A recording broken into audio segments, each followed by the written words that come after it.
erreurs des instituts sont quasiment constantes. Alors, dans mon livre, effectivement, j'ai fait un petit recensement, je me suis basé sur le cas de la France, j'ai pris toutes les élections depuis 95. Et j'ai pris les dernières estimations, c'est-à-dire celles qui sont censées être les plus fiables. Alors, toute consultation électorale confondue, depuis 95, en fait, les estimations des instituts français se sont révélées erronées ou approximatives dans un cas sur deux. Alors, dans quel secteur en fait professionnel on tolère que des individus fassent une erreur sur deux? Imaginons, je sais pas, un médecin qui soigne bien un patient sur deux, un boulanger qui fait une baguette sur deux qui soit comestible, etc. En fait, on ne le tolérerait pas. Là, ce qui est remarquable dans le secteur de l'industrie sondagère, c'est à quel point finalement tous ces éléments sont sans grande importance. C'est un des rares métiers où on considère qu'avoir raison une fois sur deux seulement, c'est à peu près admissible.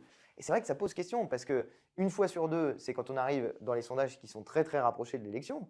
Mais si on remonte dans le temps, en réalité, ils ont raison une fois sur 8 un an avant. C'est quand même pas énorme. Voire 6 mois avant, on en est toujours à 1 sur 8.